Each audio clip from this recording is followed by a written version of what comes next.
Good morning students. तो देखिए standard costing चल रहा था और उसमें हमने मटेरियल यूसेज वेरिएंस तक कर लिया था। अब देखिए next topic is very very important, है ना। इसको ध्यान से समझना, थोड़ा सा कॉम्प्लिकेटेड है, थोड़ा सा आपको ध्यान देने की ज़रूरत है।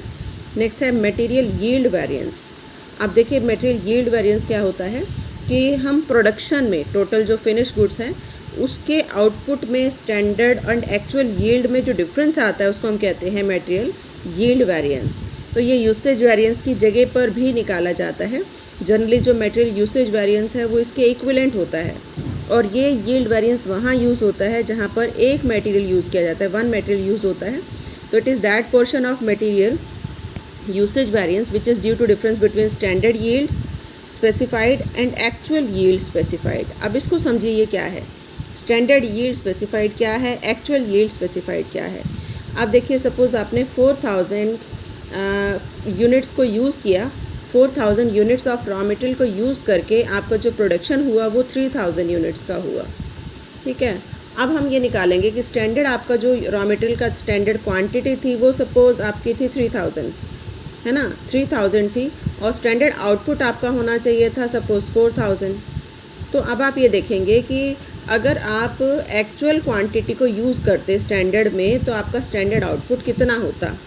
तो स्टैंडर्ड यील्ड में हम निकालते हैं, क्या निकालते हैं कि standard output for actual quantity, कि अगर हम एक्चुअल क्वांटिटी को यूज़ करते, जो क्वांटिटी स्टैंडर्ड से हो सकते ज़्यादा हो, तो आपका स्टैंडर्ड आउटपुट कितना होता, वो आपका स्टैंडर्ड यील्ड होगा।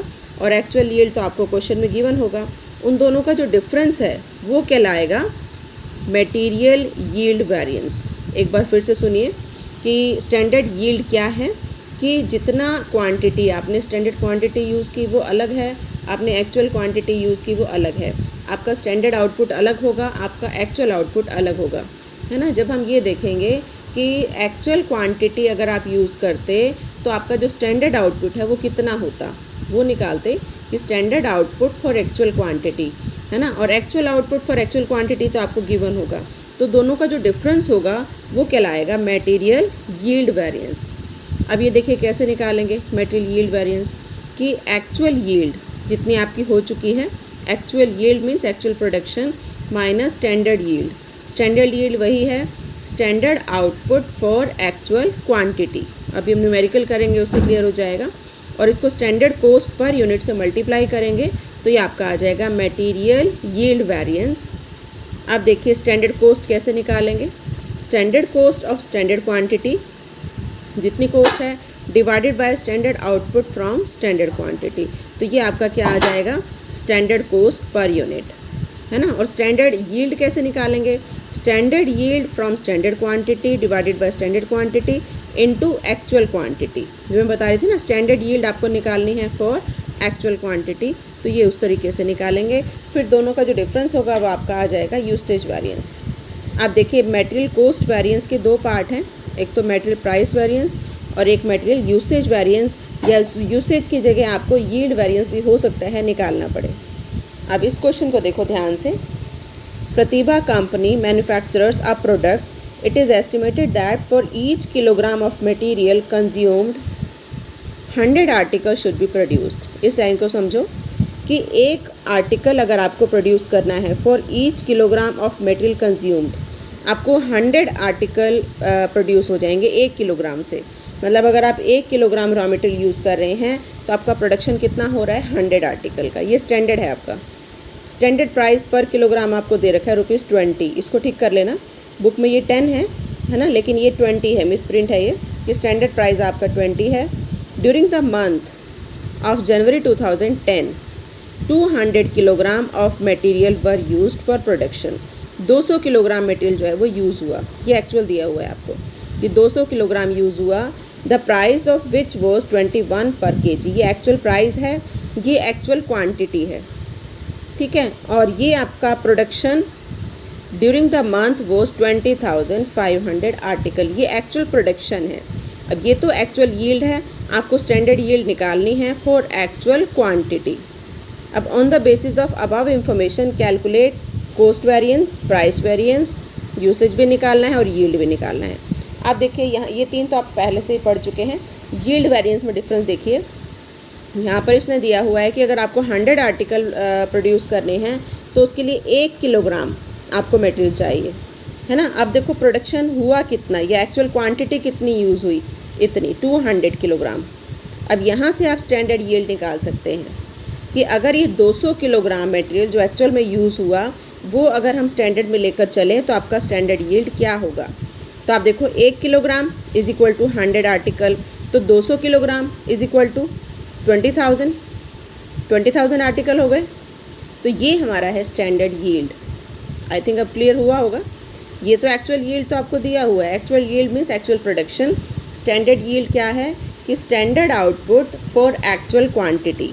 एक्चुअल क्वांटिटी आपकी कितनी यूज़ हुई, ये 200 किलोग्राम, है ना। अब आपको स्टैंडर्ड यहाँ दिया हुआ था कि अगर आपको 100 आर्टिकल बनाने हैं तो उसके लिए 1 किलोग्राम मटेरियल यूज़ होगा।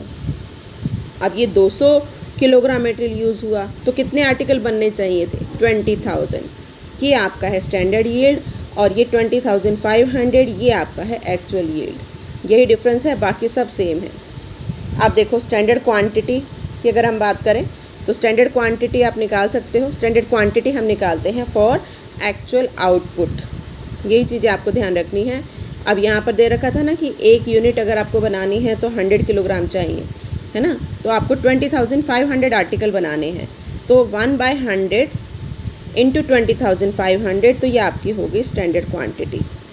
स्टैंडर्ड प्राइस आपको दिया हुआ है 20, एक्चुअल क्वांटिटी भी आपको दी हुई है 200 किलोग्राम, एक्चुअल प्राइस भी दिया हुआ है 21। स्टैंडर्ड यील्ड मैंने अभी बताया था किस तरीके से निकालना है, कि यहाँ पर बताया था कि अगर आपको 1 यूनिट या 1 किलोग्राम बनाना है, 1 किलोग्राम से 100 आर्टिकल बनेंगे, तो फिर 200 किलोग्राम से कितने बनेंगे, ये 200 आपका एक्चुअल है ना। तो ये हमने निकाल लिया कितना, 20,000 आर्टिकल, और एक्चुअल यील्ड आपको दिया हुआ है। अब आपको फॉर्मूला इनपुट करना है। स्टैंडर्ड कॉस्ट अगर निकालनी है तो ये 20 1 किलोग्राम की है और 1 किलोग्राम से 100 आर्टिकल बन रहे हैं, तो एक आर्टिकल की कितनी होगी, 20/100, 0.20। ये चीज़ अगर आपको क्लियर हो गई तो आप क्वेश्चन कर सकते हैं। उसके बाद देखिए material cost variance, standard quantity into standard price minus actual quantity into actual price. Standard quantity आपकी 205 इंटू 20 माइनस 200 इंटू 21, ये आपका आ गया कॉस्ट वेरिएंस। ऐसे ही आप निकालेंगे प्राइस वेरिएंस और यूसेज वेरिएंस। इसी तरीके से प्राइस वेरिएंस आपका हो जाएगा actual quantity into standard price minus actual price. ऐसे usage variance standard price into standard quantity minus actual quantity. अब ये यील्ड वेरिएंस आपके लिए नया है, ये हम कैसे निकालते हैं, actual yield minus standard yield. अब आप कहेंगे यहाँ पर हमने एक्चुअल क्यों आगे रखा, यहाँ तो स्टैंडर्ड को आगे रखा था। अब आप खुद सोच के देखिए कि आपका प्रोडक्शन होना चाहिए था 20,000, प्रोडक्शन हुआ 20,500, तो वो बेटर है, वो फेवरेबल है ना। तो जो फेवरेबल वाला होता है वो हम आगे रखते हैं। कॉस्ट जितनी कम होगी उतनी ज़्यादा अच्छी है, लेकिन अगर आपका प्रोडक्शन जितना ज़्यादा होगा उतना ज़्यादा अच्छा होगा। तो इसलिए एक्चुअल यील्ड है आपकी 20,500, स्टैंडर्ड यील्ड है 20,000, मल्टीप्लाई करेंगे स्टैंडर्ड कॉस्ट से जो कि अभी में निकाले 0.20, तो ये आपका आ गया 100 फेवरेबल। तो ये और यूसेज वेरिएंस ये दोनों आपके इक्वल होते हैं। ये यूसेज वेरिएंस और आपका यील्ड वेरिएंस दोनों आपके इक्वल होते हैं। देखो ये चार्ट से भी समझाया हुआ है कि मटेरियल कॉस्ट वेरिएंस आपका 100 एडवर्स आ रहा है, प्राइस वेरिएंस 200 एडवर्स, और ये दोनों इक्वल हैं, 100 फेवरेबल और 100 फेवरेबल। तो अब ये देखो 200 एडवर्स है, 100 फेवरेबल है, तो ये 100 एडवर्स हो गया। तो आई थिंक ये क्लियर हो गया होगा यील्ड वेरिएंस।